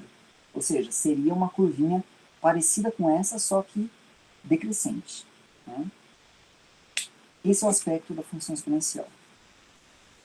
E essa função, se eu considerar o domínio dela como sendo a reta inteira e o contradomínio dela como sendo apenas a parte de cima do eixo y, né, o domínio dela passa a ser apenas, né, os valores aqui, ó, daqui para cima, ela passa a ser uma função biunívoca, né, função bijetora. Né. Travamos de novo. Como que está aí para vocês? Aqui travou outra vez. Certo? Então, beleza. Então, eu vou tocar o barco mesmo estando travado aqui. E quando uma função ela tem esse aspecto de ser biunívoca, né, de ser bijetora, a gente pode olhar para essa função como uma espécie de operação e pensar na operação inversa. Pensar na operação ou na função que... Né, a gente pode fazer isso. E se eu posso, então, inverter, né, inverter o que a operação de potência, né, que a função exponencial faz, eu vou dar origem a um novo tipo de função. Né? A esse novo tipo de função a gente dá um nome. Né? E esse nome é logaritmo. Portanto, assim, a primeira forma, a forma que a gente deve encarar a função logaritmo é desse ponto de vista. Primeiro, eu entendo o que é função exponencial, entendo a conceituação de função exponencial. Uma vez feito isso, agora eu vou conceituar o logaritmo como sendo a função que desfaz o que o exponencial faz. E aí a gente dá uma notação para isso, né? A notação que a gente dá para para a função que desfaz o que o exponencial de base A faz, é essa notação aqui, ó. Log de x, e a base a gente pendura aqui embaixo, certo? Tá dando para enxergar bem aqui? Esse que emendou aqui ficou meio ilegível, né? Então, log de x na base A. Espero que esteja dando para ver aí. Então, o que isso significa? Log de x na base A é aquela função que vai desfazer tudo que o exponencial a elevado a x fizer.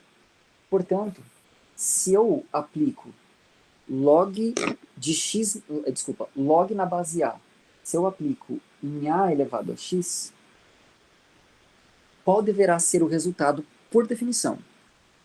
Digam aí para mim. X, porque esse é o papel, isso aqui é o que define a função logaritmo. Ela vai ser de tal forma que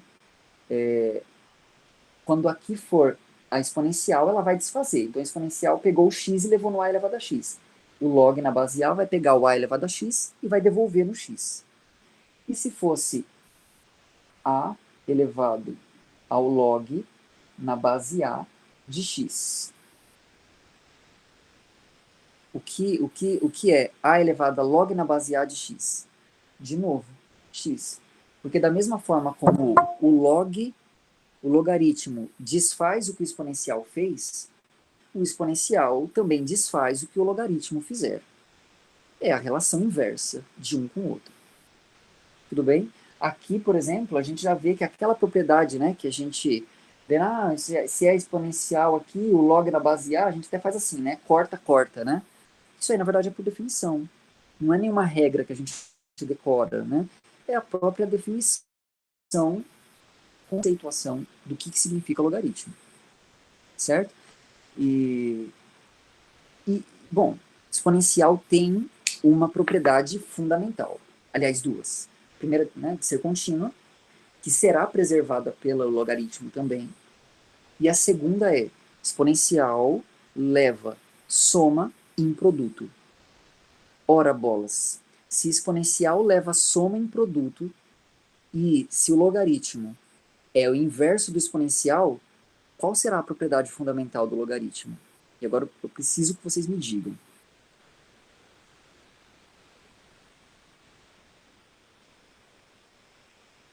Vou repetir a pergunta. Se a propriedade fundamental do exponencial é levar, se logaritmo é a função inversa do exponencial, qual será a propriedade fundamental do logaritmo? Levar produto em soma. Claro, porque é só inverter a lógica. Lembra que é sempre essa ponte, né? Exponencial é sempre essa ponte do que é próprio da soma para o que é próprio do produto. Se agora eu estou falando do caminho inverso, essa propriedade também vai seguir uma mesma lógica, só que invertida. Se exponencial leva soma em produto, logaritmo levará produto em soma. E o que isso significa na prática? Significa exatamente o que a gente está falando, ou seja, deixa eu apagar aqui. O que significa levar produto em soma? Significa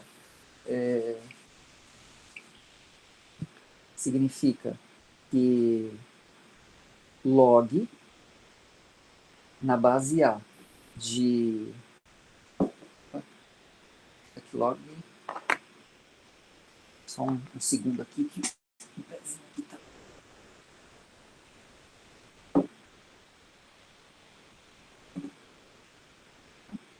então, log na base A de x vezes y, então, o log pega um produto e leva numa soma. Ou seja, isso é log na base A de x mais log na base A de y. E aí, a gente desmistifica completamente essa propriedade. Ela deixa de ser uma regra artificial do logaritmo, que a gente também tem que decorar, para ser simplesmente natural a partir da conceituação do logaritmo enquanto função inversa do exponencial, enquanto função que desfaz o que o exponencial fez. Isso fica claro para vocês, gente? Sim? Beleza.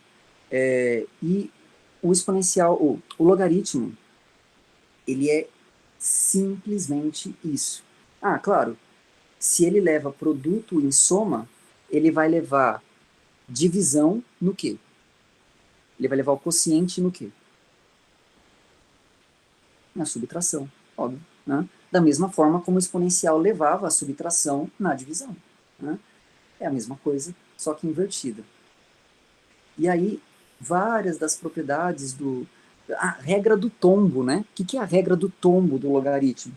Ora, a regra do tombo é simplesmente dizer que log na base A de x elevado a b, né? Isso aqui é igual a b vezes log de x na base A, né? Ou seja, o logaritmo está transformando uma potência em produto, né? Porque se a gente, eu não mencionei isso, mas se a gente parar para pensar, o exponencial ele transforma produto em potência, né? Ele transforma o produto em potência. Quer dizer, aquela propriedade de a elevado a, a elevado a x vezes y é a mesma coisa que a elevado a x e o resultado elevado a y. Né? A regra do tombo também ela se desmistifica dessa forma, simplesmente por entender que é o processo inverso do que acontece com o exponencial. Agora, beleza, isso é logaritmo do ponto de vista matemático, a sua conceituação. E é só isso, gente. Não tem nada mais além disso. É uma função super simpática, super gente boa, fala mal de ninguém, entendeu? Tranquilíssima. Agora, não falo tranquilíssima no sentido de que isso aqui não envolve um pensamento lógico apurado, tá? Tranquilíssimo no sentido de ser gente boa mesmo, entendeu? Mas isso aqui, na vida real, será que essa função ela ganha uma relevância? Sim, e como, aliás, né? Porque exponencial, quando o exponencial é crescente, a gente já entendeu que isso representa um crescimento acentuado. O logaritmo, ele é o inverso. Então, ele continua apresentando no seu gráfico, o gráfico do logaritmo é como se a gente refletisse aqui, então é uma curvinha assim, ó, uma curvinha num movimento inverso, refletido aqui do exponencial. Essa curvinha, ela também apresenta um crescimento, mas é um crescimento super lento, muito lento, mais lento do que se fosse um crescimento linear, sobre uma linha reta. E existem muitos modelos de crescimento, né? De crescimento populacional, de crescimento de epidemias como a que a gente está vivendo, que eles mostram que existem fases, né? Fases de desenvolvimento daquilo, fases de crescimento. Uma primeira fase pode ser um exponencial, mas a gente pode atingir outras fases, né, de crescimentos que a gente usa o termo de logísticos, que serão descritos justamente por funções logarítmicas. Ou seja, as funções logarítmicas também descrevem desenvolvimento de...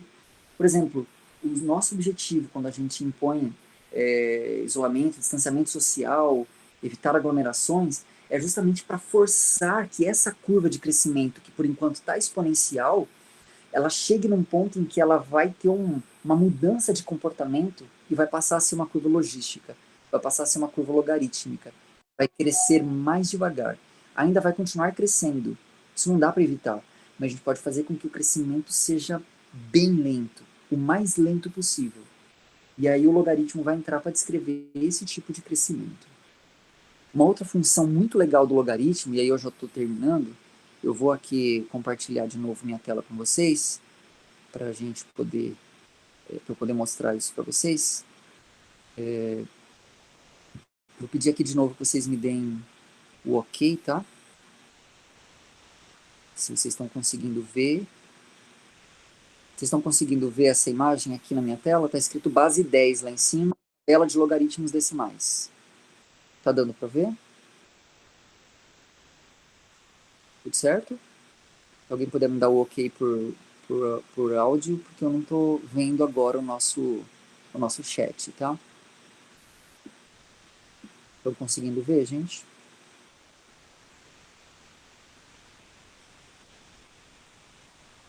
Estão conseguindo ver? Bom, se não teve resposta, talvez não, né? Deixa eu voltar aqui.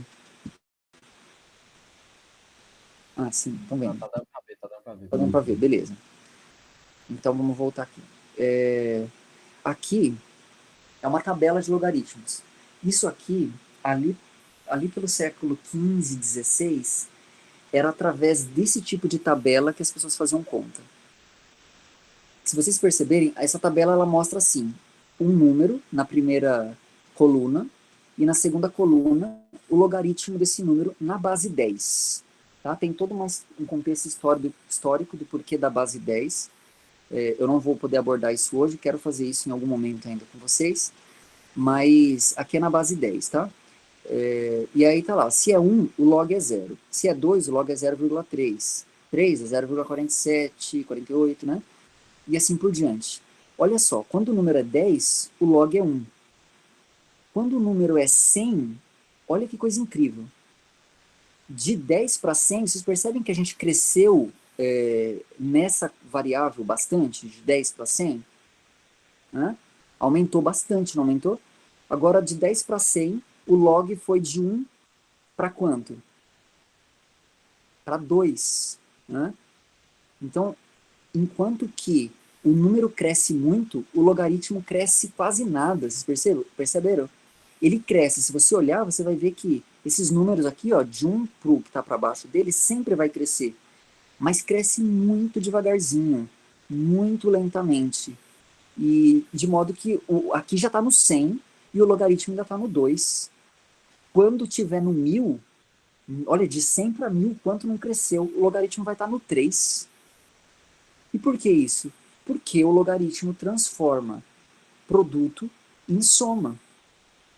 Porque o que de um lado seria multiplicação, que é algo que cresce muito rápido, do outro lado é soma, que é algo que cresce mais devagar. Então, para poder representar aqui quantidades muito grandes, ou para fazer cálculos que envolvem grandezas com números muito expressivos, se a gente aplica uma tabela de logaritmos, fazer, por exemplo, voltar aqui para a tabela, né? Acho que vocês estão enxergando ela aí ainda, para fazer, por exemplo, o produto de 13 vezes 98, quero fazer 13 vezes 98. Basta eu fazer o log de 13, esse número que está aqui, mais o log de 98, esse número que está aqui. Fazer essa conta é simples, é somar dois números pequenos. A gente soma esses dois números pequenos e procura. Claro que essa tabela aqui ela é uma tabela limitada, né? Só foi até 100, mas se eu tenho uma tabela de logaritmos mais completa, eu procuro esse número na tabela. E eu vejo qual foi o cara que deu origem a ele. Pronto, fiz o cálculo de um produto de dois números grandes, né? Poderiam ser muito maiores, mas bem mais simples, fazendo simplesmente uma soma e olhando lá na tabela. Consegue entender o poder que esse logaritmo tem de simplificar a vida? De fazer um cálculo que seria grandioso demais, ficar muito mais tranquilo, muito mais factível? Vocês conseguiram sentir isso? Conseguiram perceber isso? Eu vou descompartilhar aqui a tela. Viram, né? Perceber? É assim que o logaritmo, é assim que a ideia de logaritmo serviu à humanidade por muito tempo. Numa época em que não tínhamos calculadoras científicas e smartphones, era assim que se fazia cálculos, né? Cálculos de distâncias, né? Na navegação, por exemplo, as tábuas de logaritmo eram as calculadoras da galera. Eles calculavam com uma tábua de logaritmo na mão. Por quê? Porque o logaritmo ele tem esse poder, dado o fato de que ele transforma o produto em soma, ele pode tornar esses cálculos muito grandes muito mais simples. E também, assim, grandezas que variam numa escala muito grande, como é, por exemplo, escala de som, né? A gente também vai olhar elas a partir da ótica logarítmica. Então, por exemplo, quando a gente fala de decibéis, a gente mede decibéis, né, por meio de uma escala logarítmica. Porque é melhor olhar para a escala logarítmica, uma vez que ela fica uma escala mais curta do que se eu olhar na escala normal dela. Seria uma variação muito grande. Então, para evitar essa variação muito grande, a gente filtra pelo logaritmo e aí a escala fica melhor. Né? Como a gente viu lá na tábua, o que era de 0, de 1, né, a 100, virou de 1 a 2. O que seria de 1 a 1000, vira de 1 a 2, não, de 0 a 2. Né? O que seria de 1 até 1000, vira de 0 até 3. Então, o logaritmo tem esse poder, certo? Portanto, na prática, assim, é uma função que serviu à humanidade de maneira, assim, muito importante, muito relevante. Beleza, gente? É isso que eu queria, assim, em suma, trazer para vocês. Né? Um pouquinho mais de tempo até teria trazido algumas outras coisas, mas eu queria ouvir um pouquinho de vocês. Valeu esse tempo que a gente passou aqui juntos? Agreguei valor aí para vocês? Agreguei alguma coisa que vocês ainda não tinham parado para pensar e deu um start aí? Valeu? Digam aí para mim. Valeu muito, muito boa, legal, gente. Meu objetivo é esse, é tentar trazer, aproveitar esse momento aí para a gente poder trazer coisas, ir mais a fundo do que a gente foi exposto na maioria das vezes e tentar enriquecer de nexos conceituais essas ideias que não são novidade para a gente, mas que ainda estão revestidas de muita artificialidade, de muita superficialidade. E a ideia é a gente tentar mergulhar a fundo, aproveitar que não temos compromisso no momento de cumprir qualquer emenda que seja, a gente está livre e a ideia é aproveitar para fazer isso, tá? Eu continuo à disposição de vocês para as dúvidas. Priorizem colocar as dúvidas de vocês lá no fórum de dúvidas, tá? Porque daí todos podem ver e para a semana que vem, não sei se a pessoa que tinha proposto está aqui agora, mas alguém tinha proposto, olha, a gente poderia fazer, assim, ter uma conversa sobre funções trigonométricas. Vocês acham que é uma boa ideia para a gente trazer para a próxima vez? Fazermos esse mesmo tipo de abordagem para funções trigonométricas? O que vocês pensam? Uma boa?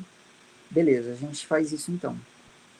Tá bom? E aí continuem trazendo as dúvidas. Dependendo da dúvida, eu já respondo lá pelo fórum mesmo. Dependendo, eu trago para aqui, para essas nossas aulas aqui, tá bom? E é isso aí, gente. Obrigadão demais pela presença de vocês. Uma excelente semana aí para vocês. Eu que agradeço vocês, viu?